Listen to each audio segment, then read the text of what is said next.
Hallelujah, praise the Lord. இந்த joyful விசிஐயோட online சர்வீஸ்க்கு உங்களை எல்லோரும் நாங்கள் அன்போடு வரவேற்கிறோம். இதை பார்த்து கொண்டிருக்கிறவங்க ஒவ்வொருவருக்கும் கர்த்தருடைய ஆசீர்வாதத்தை கர்த்தர் தருவாராக. இப்பொழுது நம்ம பாடல்களை பாடி ஆராதித்து தேவனுடைய நாமத்தை நம்ம அங்கேப்படுத்த போகிறோம். அதற்கு முன்பாக நம்ம வேதத்திலிருந்து ஒரு பகுதியை எடுத்து வாசித்து விட்டு நம்ம ஆராதனைக்குள்ளாக போகலாம். சிஸ்டர் வனிஷா அவர்கள் வாசிப்பார். சங்கீதம் 20வது அதிகாரம். ஆபத்து நாளிலே கர்த்தர் உமது ஜெபத்தை கேட்பாராக. யாக்கோபின் தேவனுடைய நாமம் உமக்கு உயர்ந்த அடைக்கலமாவதாக. அவர் பரிசுத்த ஸ்தலத்திலிருந்து உமக்கு ஒத்தாசை அனுப்பி சியோனிலிருந்து உம்மை ஆசிர்வதிப்பாராக. நீ செலுத்தும் காணிக்கைகள் எல்லாம் அவர் நினைத்து அவர் சர்வாங்க தகன பலியை பிரியமாய் ஏற்றுக்கொள்வாராக. அவர் உமது மன விருப்பத்தின்படி உமக்கு தந்தருளி உமது ஆலோசனைகளை எல்லாம் நிறைவேற்றுவாராக. நாங்கள் உமது ரட்சிப்பினால் மகிழ்ந்து எங்கள் தேவனுடைய நாமத்திலே கொடியேற்றுவோம். உமது வேண்டுதல்களை எல்லாம் கர்த்தர் நிறைவேற்றுவாராக. கர்த்தர் தாம் அபிஷேகம் பண்ணினவரை ரட்சிக்கிறார் என்பதை இப்பொழுது அறிந்திருக்கிறேன். தமது வலதுகரம் செய்யும் ரட்சிப்பின் வல்லமையை காண்பித்து தமது பரிசுத்த வானத்திலிருந்து அவருடைய ஜெபத்தை கேட்பார். சிலர் ரதங்களை குறித்தும் சிலர் குதிரைகளை குறித்தும் மேன்மை பாராட்டுகிறார்கள். நாங்களோ எங்கள் தேவனாகிய கர்த்தருடைய நாமத்தை குறித்தே மேன்மை பாராட்டுவோம். அவர்கள் முறிந்து விழுவார்கள், நாங்களோ எழுந்து நிமிர்ந்து நிற்கிறோம். கர்த்தாவே ரட்சியும். நாங்கள் கூப்பிடுகிற நாளிலே ராஜா எங்களுக்கு செவி கொடுப்பாராக. ஆமென். ஆமென். நம்ம எல்லாரும் சேர்ந்து ஜெபிக்கலாம். ஹல்லேலூயா. ஆண்டவரே நாள் துதிக்கிறோம், ஸ்தோத்திரிக்கிறோம் தகப்பனே. இந்த நாளிலும் ராஜா ஆண்டவரே தகப்பனே, இந்த வேளையில உம்முடைய சமூகத்தில் ஆண்டவரே எங்கள் ஜீவனோடு நிறுத்தி இருக்கிறீரே, உமக்கு நன்றி செலுத்துகிறோம் அப்பா. ஆண்டவரே நீர் துதிக்கு பாத்திர, நீ கணத்திற்கு பாத்திரர் ஆண்டவரே. எல்லா ஆண்டவரே தகப்பனே மகிமையும் எல்லா மாட்சிமையும் ஆண்டவரே ஒருவருக்கே இசப்பா உரியது. ஆண்டவரே இந்த சர்வ பூமியை படைத்து ஆண்டவரே தகப்பனே எங்களை படைத்து இந்நாள் வரைக்கும் எங்களை வழிநடத்தி வருகிற எங்கள் சர்வ வல்லமையுள்ள தேவனே அப்பா, உம்மை ஆராதிக்க உம்மை தொழுக ஆண்டவரே தகப்பனே நாங்கள் இங்கே ஒன்று கூடி இருக்கிறோம் அப்பா. எங்கள் மத்தியில் உங்கள் பிரசன்னத்தை ஆண்டவரே நீங்கள் தரும்படியாக கேட்கிறோம் தகப்பனே. ஆண்டவரே உம்முடைய நாமத்தை குறித்து நாங்கள் மேன்மை பாராட்டுவோம். ஆண்டவரே நீரே எங்கள் மேன்மையாக இருக்கிறீர், நீரே எங்கள் ரட்சணிய கொம்பா, எங்கள் பலனா, எங்கள் கேடகமாக இருக்கிறீர் ராஜா. உம்மை நாங்கள் துதிக்கிறோம், ஸ்தோத்திரிக்கிறோம் தகப்பனே. இப்பொழுது ஆண்டவரே தகப்பனே ஆராதனைக்குள்ளாக நாங்கள் கடந்து போகிறோம். உம்முடைய பிரசன்னம் எங்களை முன்னின்று இசப்பா எங்களை நடத்தி செல்லட்டும். ஆண்டவரே நீர் எங்கள் மத்தியில் நீங்க இசப்பா ஆண்டவரே ஆளுகை செய்வீராக. எல்லாவற்றையும் கருத்தில் தருகிறோம். நீரே பொறுப்பெடுத்துக் கொள்ளுங்க, வழி நடத்துங்க. இயேசுவின் நாமத்தில் ஜெபிக்கிறோம் நல்ல பிதாவே, ஆமென். ஹல்லேலூயா. நம்ம தேவன் நமக்கு அநேக வாக்குத்தத்தங்களை கொடுத்து இந்நாள் வரைக்கும் நம்மளை நடத்தி கொண்டு வருகிறார். இந்த வருடத்திலும் அவர் உன்னை முத்திரை மோதிரமாக வைப்பேன் என்று சொல்லி நமக்கு வாக்கு பண்ணின தேவனாய் இருக்கிறார். அவர் வாக்குத்தத்தங்கள் ஒன்றும் அது வீணாய் தரையில் விழுந்து போவதில்லை. அவை ஆமென்றும் ஆமேன் என்றும் இருக்கிறது. அதை நம்ம சொல்லி ஒரு பாடலை நம்ம அதை பாடுவோம். வாக்குத்தத்தங்கள் கிறிஸ்துவுக்குள்ளே என்ற ஒரு பாடலை பாடலாம். வாக்குத்தத்தங்கள் கிறிஸ்துவுக்குள்ளே ஆமென்று இருக்கின்றதே. வாக்குத்தத்தங்கள் இயேசுவுக்குள்ளே ஆமென் என்றும் இருக்கின்றதே. வாக்குத்தத்தங்கள் கிறிஸ்துவுக்குள்ளே ஆமென்று இருக்கின்றதே. வாக்குத்தத்தங்கள் இயேசுவுக்குள்ளே ஆமென் என்றும் இருக்கின்றதே. அவர் சர்வவல்ல தேவனாய் இருப்பதால் வார்த்தைகள் எல்லாம் நிறைவேறும்.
வாக்குத்தத்தங்கள் எல்லாம் ஆண்டவரே அப்பா ஆமென்றும் ஆமென் என்றும் இருக்கிறது தகப்பனே. ஆண்டவரே நீர் வாக்கு பண்ணினவர் உண்மையுள்ளவர் ராஜா. ஆண்டவரே அப்பா நீர் கொடுத்த ஒவ்வொரு வாக்குத்தத்தங்களையும் ஆண்டவரே எங்களோட வாழ்க்கையில நிறைவேற்றுகிற உண்மையுள்ள தேவனாக இருக்கிறீங்க தகப்பனே. எசப்பா உம்மை நன்றியோடு துதிக்கிற ராஜா. நீர் மனதுருகும் தெய்வமே எசப்பா. ஆண்டவரே உம்மை துதிக்கிற ராஜா. ஆண்டவரே அப்பா நீர் இரக்கத்தில் ஐஸ்வர்யம் உள்ளவரே அப்பாவை நாங்கள் துதிக்கிறோம் தகப்பனே. எங்களுடைய பாவங்களுக்காக ஆண்டவரே அப்பா எங்களுடைய மீறுதல்களுக்காக ராஜா எங்களுடைய நோய்கள் எல்லாவற்றையும் சுமந்து ஆண்டவரே அப்பா எங்களுடைய எல்லா கஷ்டங்களையும் ஆண்டவரே எங்களுடைய எல்லா பாரங்களையும் ராஜா ஆண்டவரே அப்பா நீர் அந்த கல்வாரி சிலுவையில் எங்களுக்காக ஆண்டவரே அப்பா கத்தாவை சுமந்து ஆண்டவரே அப்பா கத்தாவை அப்பா ஆண்டவரே அடிகள் வாங்கி ராஜா ஆண்டவரே மறித்து ஆண்டவரே அப்பா உயிர் தெழுந்தீரே அப்பா உமக்கு நன்றி செலுத்துகிறோம். அப்பா அவனுடைய அன்பு விலையேற பெற்றது தகப்பனே. ஆண்டவரே அப்பா அவனுடைய அன்பு அளவில்லாதது ராஜா. அந்த அன்பிற்காக உமக்கு நன்றி ஆண்டவரே. உம்முடைய மனதுருக்கத்திற்காக உமக்கு நன்றி ஆண்டவரே. உமக்கு நாங்கள் நன்றி செலுத்துகிறோம். நன்றி ராஜா.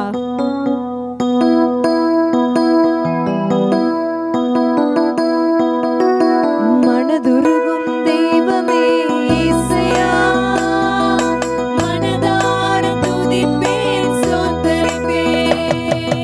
மனதுருகும் தெய்வமே இயேசுயா, மனதார துதிப்பேன் ஸ்தோத்திரிப்பேன். நீ நல்லவர், சர்வ வல்லவர்,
மனதுருகும் தெய்வமே இயேசையா, மனதார துதிப்பேன் ஸ்தோத்தரிப்பேன்.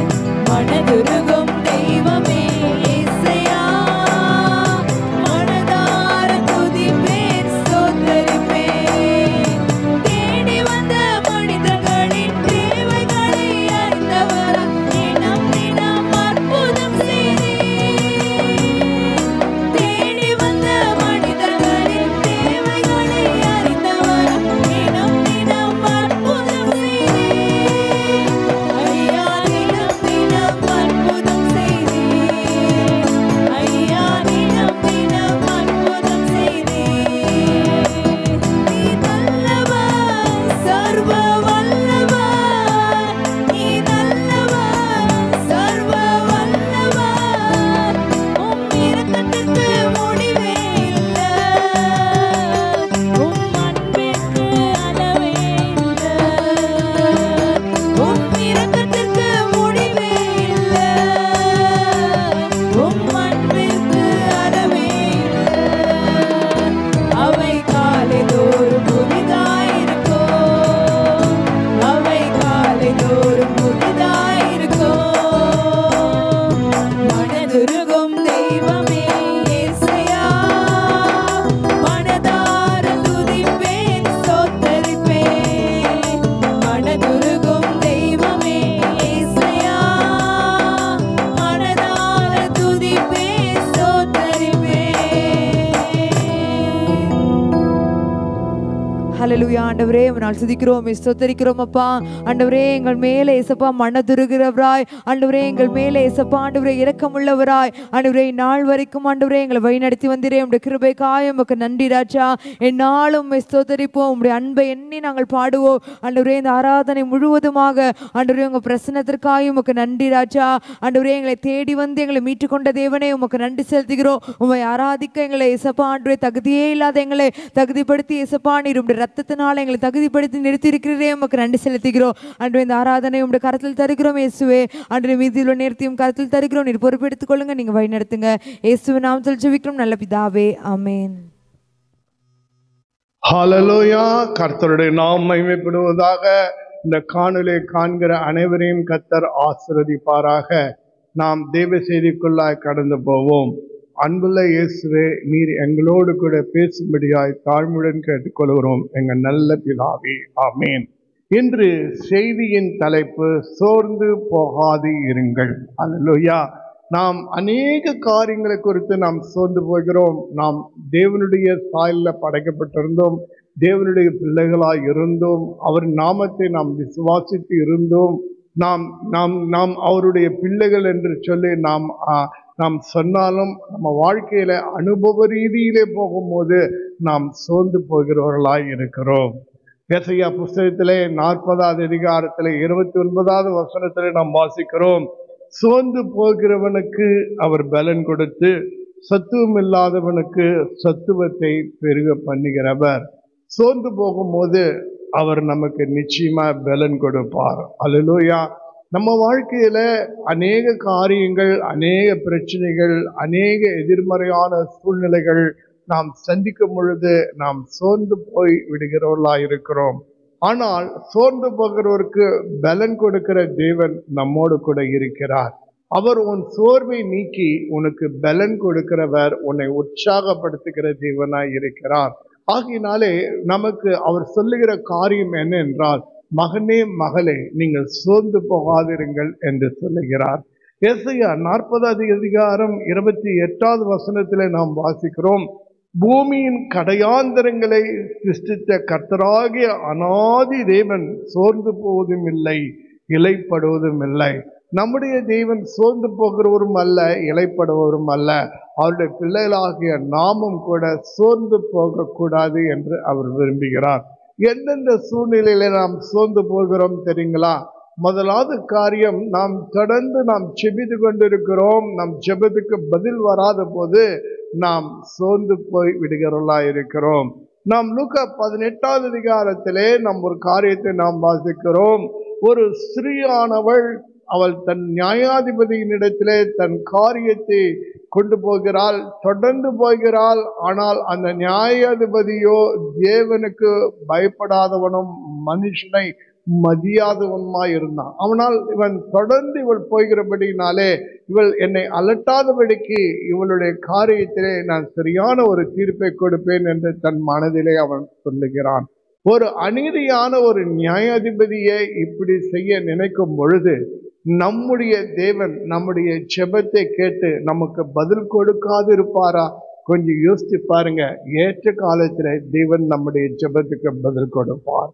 நாம் வாசிக்கிறோம், எலிசபெத் சகரியா என்ற ஒரு தம்பதியை குறித்து நாம் வேதத்திலே நாம் வாசிக்கிறோம். அவர்களுக்கு பிள்ளை இல்லை. அவர்களுக்கு பிள்ளை இல்லாதபடியினாலே கணவனும் மனையும் சேர்ந்து தேவனை நோக்கி ஜெபிக்கிறார்கள். அவர்கள் தேவனுடைய ஊழியக்காரர்களாய் இருக்கிறார்கள், நீதி உள்ளவர்களாக உண்மை உள்ளவர்களாய் இருக்கிறார்கள். ஆனாலும் கூட அவர்களுக்கு குழந்தை இல்லை. ஆனால் அவர்கள் தொடர்ந்து ஜெபித்து கொண்டே இருக்கிறார்கள், சொந்து போகாமல் ஜெபித்து கொண்டு இருக்கிறார்கள். முதிர் வயது கூட வந்து விட்டது. ஆனால் ஒரு நாள் அவன் ஊழியம் செய்யும் போது, தேவ சந்நிதியில தூபம் காட்டி கொண்டிருக்கும் போது, அப்போது தேவதூதன் தோன்றி, சகரியாவே உன் வேண்டுதல் கேட்கப்பட்டது என்று சொல்லி அவனுடைய ஜெபத்திற்கு பதிலை கொண்டு வருகிறான். அவனுக்கு அந்த தம்பதிகளுக்கு எலியாவின் ஆவியுடைய யோவான் ஸ்நானன் என்ற ஒரு குழந்தை இயேசுவுக்கு முன்பாக அவர் வழியை ஆயத்தம் பண்ணுகிறவனாக ஒரு தீர்க்கதரிசியை கர்த்தர் என்ன செய்கிறார்? அவனை குழந்தையாக தேவன் கொடுக்கிறார். பார்த்தீர்களா? நம்ம வாழ்க்கையில நம்ம தொடர்ந்து ஜெபம் பண்ணிட்டு இருக்கிறோம். ஆனால் இந்த ஜெபத்துக்கு பதில் வரலன்னு சோர்ந்து போயிட்டு அந்த ஜெபத்தை நிறுத்தி விடாதீர்கள். தொடர்ந்து ஜெபித்து கொண்டே இருங்கள். ஏற்ற காலத்திலே உங்களுக்கு பதில் கொடுப்பார். எல்லாவற்றுக்கும் ஒரு காலத்தை வைத்திருக்கிறார். அந்த காலத்தில் உங்கள் ஜெபத்துக்கு பதில் வரும்போது அது உங்களுக்கு மாத்திரமல்ல, எல்லோருக்கும் ஆசீர்வாதம் நிறைந்ததாய் காணப்படும். அல்லேலூயா. உங்களுடைய ஜெபமானது தேவ சித்தப்படியாய் இருக்கட்டும். அல்லேலூயா. அதே போல அக்கிரம சிந்தையோடு கூட ஜெபிக்காதீர்கள். அப்படி ஜெபித்தால் உங்கள் ஜெபம் கேட்கப்படுவது இல்லை. ஆகினாலே உங்கள் ஜெபத்துக்கு பதில் கிடைக்கவில்லை என்று சோர்ந்து போகாதீங்க. கர்த்தர் ஏற்ற காலத்தில் உங்கள் ஜெபத்துக்கு பதிலை கொடுப்பார். அது மிகுந்த ஆசீர்வாதமாய் உங்களுக்கு இருக்கும். இரண்டாவது ஒரு காரியம், நீங்கள் நன்மை செய்தும் உங்களுக்கு பதில் தீமை வருகிறபடியினாலே சோர்ந்து போகாதீர்கள்.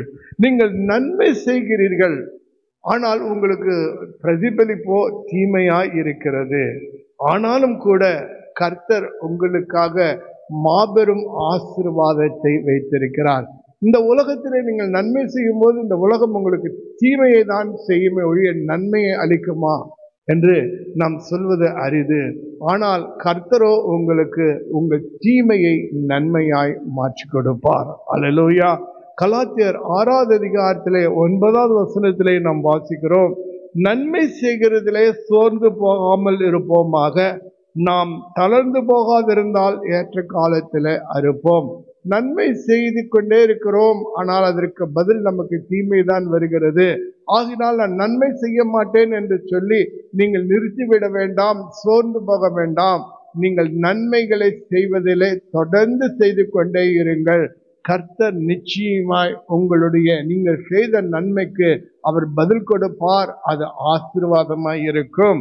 யோசேப்பினுடைய வாழ்க்கையில நாம் எடுத்துக்கொள்வோம். அவன் கண்ட சொப்பனத்தினாலே அவனுடைய சகோதரர்கள் அவன் மீது பொறாமைப்பட்டார்கள். பகை உணர்ச்சி கொண்டு அவனை குழியில தள்ளி அடிமையாய் விற்று போட்டார்கள். அவன் செய்தது ஒன்றும், அவன் தன் சகோதரர்களுக்காக நன்மையை தான் அவன் செய்ய விரும்பினானே ஒழிய தீமையை அவன் விரும்பவில்லை. அதன் பிறகு நாம் பார்க்கிறோம், அடிமையாய் விற்கப்பட்ட அவன் போத்திபார் என்று சொல்லப்படுகிற ஒரு வீட்டிலே அடிமையாய் இருக்கிறான். அந்த வீட்டிலே அவன் எல்லாவற்றையும் வேலைகளை செய்யும் போது போத்திபாரின் மனைவி தவறான ஒரு நட்பை அவனிடத்திலே கேட்கிறாள். ஆனால் அவனோ என்ன செய்கிறான்? தன் எஜமானுக்கு நன்மை உண்டாக அவன் நினைக்கிறானே ஒழிய தீமை செய்ய அவன் விரும்பவில்லை. தேவனுக்கு விரோதமாக பாவம் செய்ய விரும்பவில்லை. ஆனால் அவளோ என்ன செய்தால் அவன் மீது பழி சுமத்தி சிறைசாலைக்கு அனுப்பி வைக்கிறாள். நன்மை செய்தவனுக்கு தீமை வருகிறது. ஆனால் சிறைசாலையிலே பொறுமையோடு கர்த்தர் மேல் நம்பிக்கையாய் இருக்கிறான். ஒரு நாள் வந்தது, சிறைசாலை கதவு திறக்கப்பட்டது. தேவன் அவனை இதோ பார்வோனுக்கு அடுத்த ஸ்தானத்திலே ஒரு பிரைம் மினிஸ்டராக உயர்த்துகிறார். அவன் எல்லோருக்கும் ஜீவரட்சணை செய்கிறவனாக கர்த்தர் மாற்றுகிறார். தன்னைக்கு தீமை செய்த சகோதரர்களும் கூட அங்கு தானியத்துக்காக வரும்போது அவர்களுக்கு அவன் தீமை செய்யவில்லை, நன்மையை செய்தான். அல்லேலூயா. இந்த உலகத்திலே மக்கள் உங்களுக்கு தீமை செய்யலாம், மனிதர்கள் உங்களுக்கு தீமை செய்யலாம், நீங்க நம்பினவர்கள் உங்களுக்கு தீமை செய்யலாம். ஆனால் நீங்கள் நன்மையை செய்யுங்கள். நன்மை செய்வதில் நீங்கள் சோர்ந்து போகாது இருங்கள். அல்லேலூயா. நிச்சயமாய் கர்த்தர் ஏற்ற காலத்திலே உங்களுக்கு ஆசீர்வாதத்தை ஆண்டவர் அனுப்புவார்.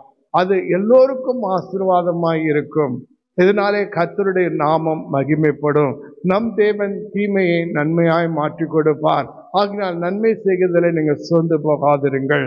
மூணாவது ஒரு காரியம் என்ன தெரியுங்களா? சரீர பிரகாரமான வாதைகள் வரும்போது நாம் சோர்ந்து போவோம். கொஞ்சம் யோசிச்சு பாருங்க. பலவீனம், சுகவீனம், வியாதி வரும்போது சோர்ந்து போயிடுவோம். ஏன் நான் உயிர் வாழணும், செத்துட்டா போதுமே நினைப்போம். எசேக்கியா ராஜாவுக்கு நல்ல அவன் பராக்கிரமசாலியா நல்ல ஆரோக்கியமா இருந்தான். திடீர்னு அவன் சரீரத்துல வியாதி வந்த போது இதோ தீர்க்கதரிசி சொல்லுகிறான், நீ உன் வீட்டுக்காரியங்களை ஒழுங்குபடுத்திக்கொள், நீ நீ மறிக்க போறன்னு சொல்லும் போது அவன் எவ்வளோ கஷ்டப்பட்டான், கண்ணீர் விட்டான், விண்ணப்பம் பண்ணினான், ஆண்டவரை நோக்கி பார்த்தான். அப்போ ஆண்டவர் மனதுருகி அவனுக்கு ஆயுஸ் நாட்களை கூட்டி கொடுத்தார், அவன் வியாதியை சுகமாக்கினார். ஆகினாலே உங்கள் சரீர பிரகாரமான பலவீனங்கள் வரும்போது சோர்ந்து போகாதீங்க. இயேசு கிறிஸ்து நம்முடைய பாவங்களை எல்லாம் அவர் சுமந்தித்து இருக்கிறார். அவருடைய தழும்புகளாலே நாம் குணமாகிறவராய் இருக்கிறோம். சமாதானம் உண்டு பண்ணும் ஆக்கினை அவர் மேலே விழுந்தது. நம்முடைய பலவீனங்கள், நோய்கள், அக்கிரமங்கள் எல்லாம் அவர் சுமந்து தீர்த்திருக்கிறார். நம்மை ஆரோக்கியப்படுத்துகிற தேவன் அவரே. அல்லேலூயா. ஆகினால கர்த்தர் மேல் நம்பிக்கை வைங்க. இயேசு உங்கள் சுகமளிப்பார். இயேசுவின் பாதத்துல கொண்டு வந்த அத்தனை பேரையும் தேவன் சுகப்படுத்தினாராம். அதே மாதிரி உங்க வாழ்க்கையிலும் கூட நீங்கள் சரீரத்திலே பலவீனமாகவோ நீங்க இருக்கும்போது கர்த்தர் மேல் நம்பிக்கையா இருங்க, சோர்ந்து போகாதீங்க. இயேசு எனக்கு சுகமளிப்பார். என் பலவீனங்கள், நோய்கள் எல்லாம் இயேசு சுமந்து தீர்த்து விட்டார். நான் சுமக்க தேவையில்லை. இயேசுவே நான் மேல விசுவாசமா இருக்கிறேன். உன் காயங்களினாலே, உன் தழும்புகளினாலே நான் குணமாகிறேன் என்று சொல்லுங்கள். உங்களுக்கு தேவன் பரிபூர்ண சுகத்தை கொடுப்பார். அல்லேலூயா. யோனா புஸ்தகத்திலே 4வது அதிகாரத்தை 8வது வசனத்துல யோனா இப்படியாக, யோனா வெயிலில் பாருங்க, வெயில் யோனாவின் தலையிலே படுகிறதுனாலே அவன் சோர்ந்து போய் சாவை விரும்பி, நான் உயிரோடு இருக்கிறதை பார்க்கலாம், சாகிறது நலமா இருக்கும் என்று புலம்புகிறான். அந்த வெயில் யோனாவின் தலையின் மேல விழும்போது அந்த வெயிலினுடைய வாதை அவனால் தாங்க முடியல. உயிரோடு இருக்கிறத பார்க்கணும், சாகிறது நல்லது என்று சொல்லி அவன் சொல்லுகிறான். பாத்தீங்களா, சில சமயம் இப்படிதான் பலவீனங்கள், நோய்கள், வியாதிகள் வரும்போது சோர்ந்து போறோம். ஆனா கர்த்தர் மேல நம்பிக்கை வைங்க. இயேசுவின் தழும்புகளாலே நாம் குணமாவோம். அல்லேலூயா. 4வது ஒரு காரியத்தை நாம் வாசிக்கிறோம். ஆபத்துக்கு வரும்போது, ஆபத்து காலங்கள் வரும்போது எப்படிதான் வரும்? இயற்கையினாலே வரலாம், மனிதர்களாலே வரலாம், நமக்கு நாமே என்ன செய்யலாம்? தீமைகளை செய்து ஆபத்தை சந்திக்கலாம். எப்படி ஆபத்துகள் வந்தாலும் ஆபத்து காலத்திலே நாம் சோர்ந்து போகிறவர்களாக இருக்கிறோம். ஆனால் வேதம் என்ன சொல்கிறது? நீதிமொழி 24வது அதிகாரம் 10வது வசனத்திலே, ஆபத்து காலத்திலே நீ சோர்ந்து போவாயானால் உன் பலன் குறுகியது என்று சொல்லி, இந்த பாருங்க, தானியேலுக்கு விரோதமாக ஒரு சட்டம் வந்தது. அவன் ஜெபிக்க கூடாதபடிக்கு சட்டம் வந்தது. அவன் அதை குறித்து கவலைப்படவில்லை. ஆபத்து காலம் அவனுக்கு. ஆனால் 3 வேளையும் ஜெபிக்கிறான். அதே போல ஆபத்து அவனை சூழ்ந்து கொண்டது. சிங்க கபிகளை தூக்கி எறிந்தார்கள். ஆனாலும் கர்த்தர் மேல் அவன் நம்பிக்கையாய் இருந்தான். ஆண்டவர் சிங்கங்களின் வாய்களை கட்டி போட்டு தானியேலை தப்புவித்தார். அல்லேலூயா. அவன் சோர்ந்து போவனாய் இருந்தால் அவன் ஜெபித்திருக்க முடியாது. ஆனால் அவன் சோர்ந்து போகல. கர்த்தருக்குள்ள அவன் எப்போதுமே அவன் பலவானா இருந்தான். ஆகினாலே அவன் ஜெபித்து கொண்டே இருந்தான். ஆபத்து நேரத்துல நம்ம சோர்ந்து போனோம்னா நம்ம என்ன செய்யுது நமக்கு தெரியாது. நம் தடிமாறி போவோம். கர்த்தர் மேல நம்பிக்கை வைப்போம். தேவன் நம் அடைக்கலமும் பலனும் ஆபத்து காலத்துல அனுகூல துறையுமா இருக்கிறார். ஆகினால ஆபத்து காலத்துல சோர்ந்து போகாம ஜெபம் பண்ணுங்க. கர்த்தர் மேல நம்பிக்கையா இருங்க. கர்த்தர் மேல பாரத்தை வைங்க. கர்த்தர் நிச்சயமா நமக்கு ஆபத்து காலத்துல அனுகூல துணையுமாய் இருப்பார். 5வது ஒரு காரியத்தை வாசிப்போம். உபத்திரங்களை காணும் போது நாம் சோர்ந்து போவோம். அல்லேலூயா.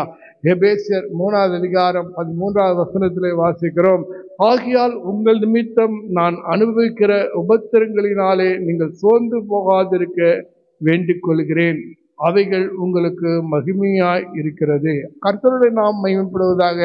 உபத்திரவங்கள் நமக்கு வரும்போது, பல பிரச்சனைகள் நமக்கு வரும்பொழுது, எதிர்பாராத காரியங்கள் நம்ம வாழ்க்கையில வரும்பொழுது நாம் சோர்ந்து போய் விடுகிறோம். உபத்திரங்கள் நிச்சயமாய் உலகத்துல உண்டு என்று ஆண்டவர் சொல்லியிருக்கிறார்.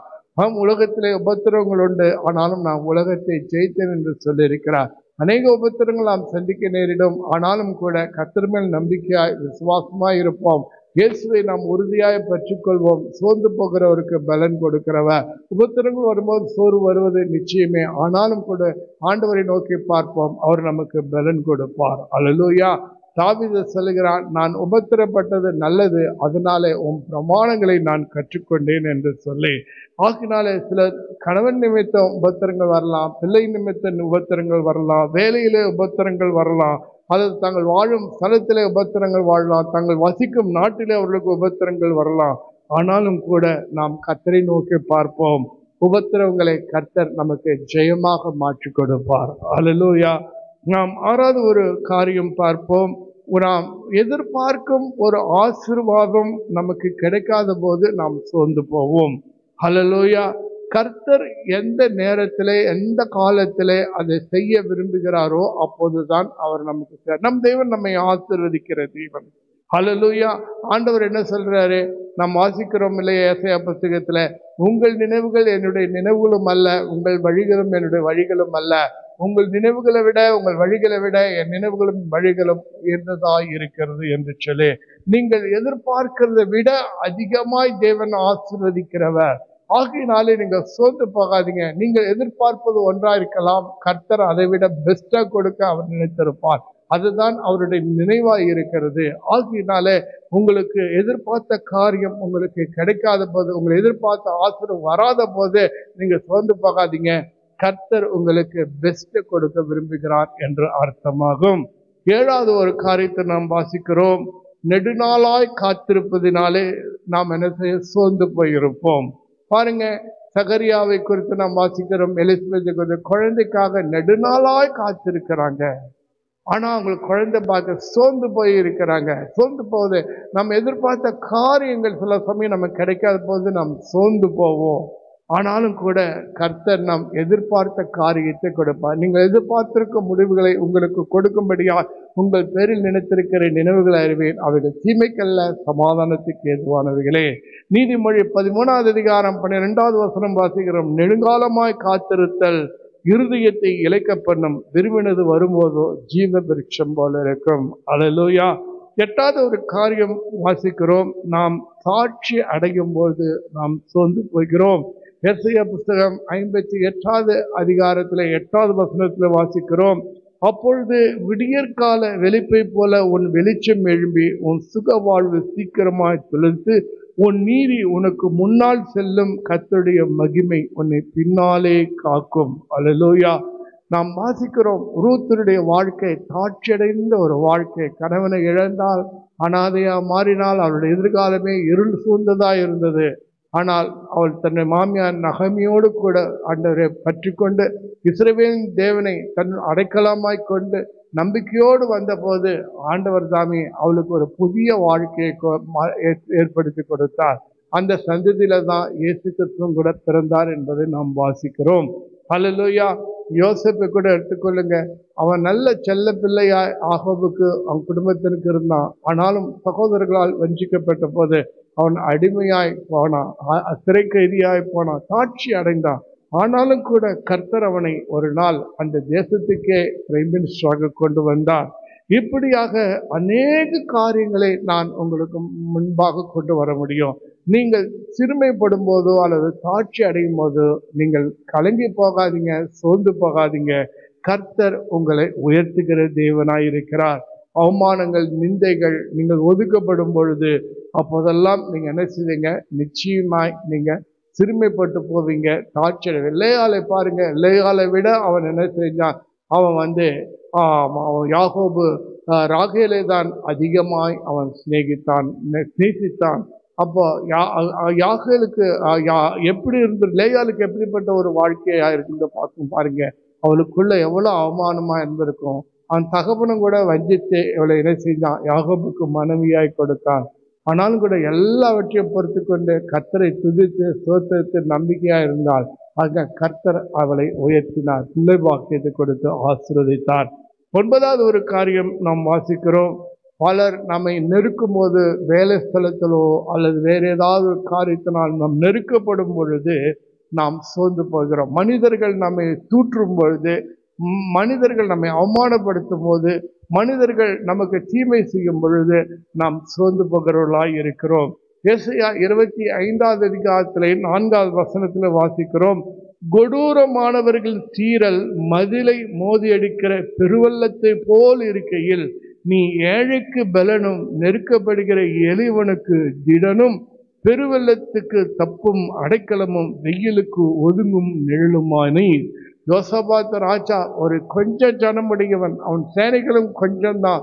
ஆனா அவனுக்கு விரோதமாக மோவாபியர், அம்மோனியர், சேயீர் தேசத்தார் மணல் எத்தனையாய் சூழ்ந்து கொண்டு அவனை நெருக்குகிறார்கள்.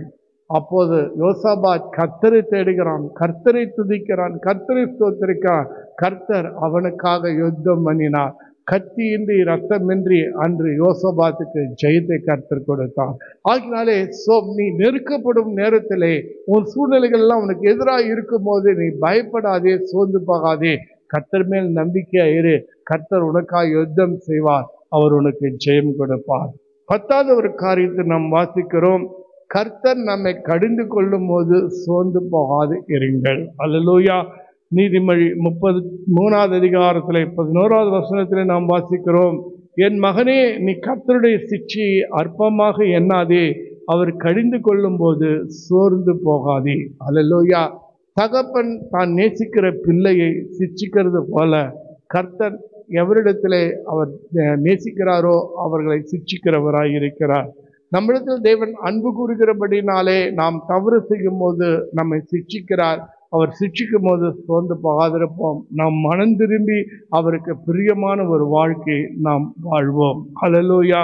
அடுத்து 11வது ஒரு காரியம், தேவன் சில சமயம் நம்மை புடமிடுவார். புடமிடும் போது சோர்ந்து போகக்கூடாது. யோபு 23வது அதிகாரம் 10வது வசனத்திலே வாசிக்கிறோம், நான் போகும் வழியை அவர் அறிவார், அவர் என்னை சோதித்த பின் நான் பொன்னாக விளங்குவேன். அவனுக்கு பாருங்க, யோபுவினுடைய வாழ்க்கையில அநேக சோதனை. அவன் உத்தமனும் சன்மார்க்கனுமாய் இருந்தான். ஆனால் சோதனையின் வழியாய் அவன் கடந்து போகும்போது கர்த்தர் மேல நம்பிக்கையா தான் இருந்தான். என்னை கொன்று போட்டாலும் அவர் மேல் நம்பிக்கையா இருப்பேன் என்று பொறுமையா இருந்தான். அவனுடைய நண்பர்கள் கூட நிதானம் தவறி பேசினார்கள். பிசாசு அவனுடைய வாழ்க்கையே என்ன செஞ்சான், எல்லாவற்றிலும் அவனுக்கு சோதனை கொண்டு வந்தான். ஆனாலும் கர்த்தரையே அவன் நோக்கி பார்த்த அவனுக்கு கர்த்தர் தாமே வெட்டிப்பான ஆசீர்வாதத்தை, அவன் சிறையிருப்பு எல்லாவற்றையும் மாற்றி கொடுத்தாராம். ஆக்கினால சோதனை காலத்திலே நாம் என்ன செய்யக்கூடாது, சோர்ந்து போகாதீங்க. சோதனையை மேற்கொள்ளக்கூடிய பலத்தை ஆண்டவர்கிட்ட கேளுங்க, கர்த்தர் உங்களுக்கு உதவி செய்வார். அல்லேலூயா.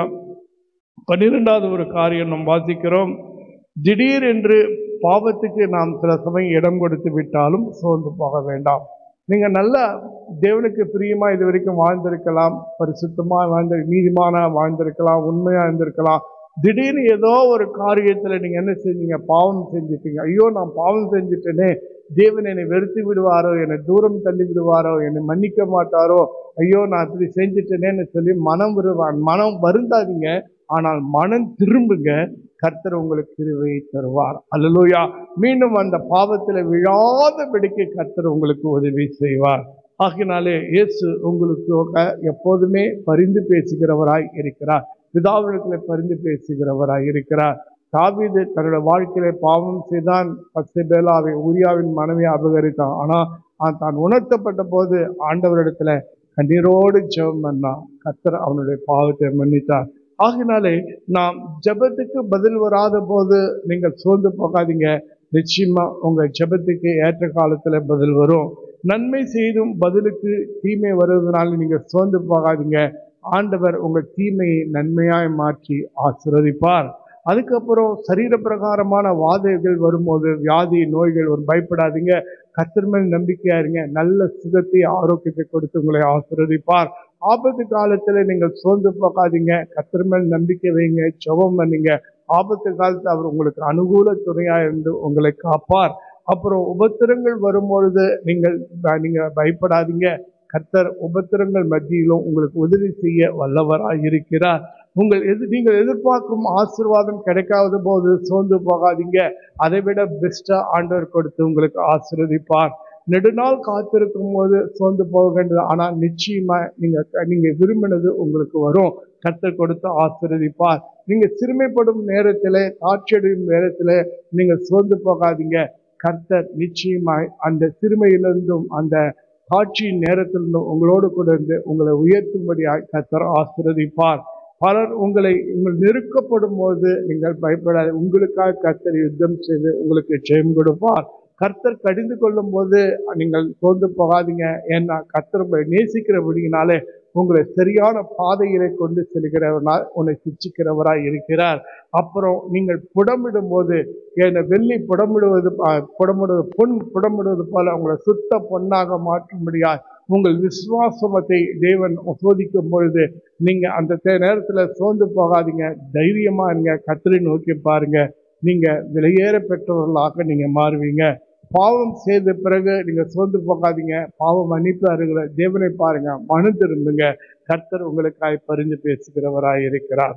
ஆகினாலே கர்த்தருக்கு காத்திருக்கிறவர்கள் புது பலன் அடைந்து கழுகுகளை போல சட்டைகளுக்கு உயர எழும்புவார்கள். சோர்ந்து போகிறவருக்கு அவர் பலன் கொடுப்பார். சத்துமில்லா சொத்தத்தை பெருக பண்ணுவார். God bless you everybody. ஆரம்பம் முதல் முடிவு வரைக்கும் நடத்தின தேவனுக்கு ஸ்தோத்திரம். காணிக்கை கொடுக்கிற பிள்ளைகள் அனைவரையும் ஆசீர்வதிக்கிறார். இயேசுவின் நாமத்திலே பிதாவே, ஆமென். என் ஆத்மாவே கர்த்தரை ஸ்தோத்திரி, என் முழுமே பரிசுத்த நாமத்தை ஸ்தோத்திரி. என் ஆத்மாவே கர்த்தரை ஸ்தோத்திரி, கர்த்தர் செய்த சகல உபகாரங்களையும் மறவாதே. ஆமென். கர்த்தராகிய இயேசு கிறிஸ்துவின் கிருபையும் பிதாவாக தேவனுடைய அன்பும் பரிசுத்த ஆவியின் அன்யோன்ய ஐக்கியம் சந்தோஷமா இருக்கலாம் நம் அனைவரோடு கூட இருப்பதாக. ஆமென், ஆமென், ஆமென். ஹல்லேலூயா. Praise the Lord. God bless you everybody.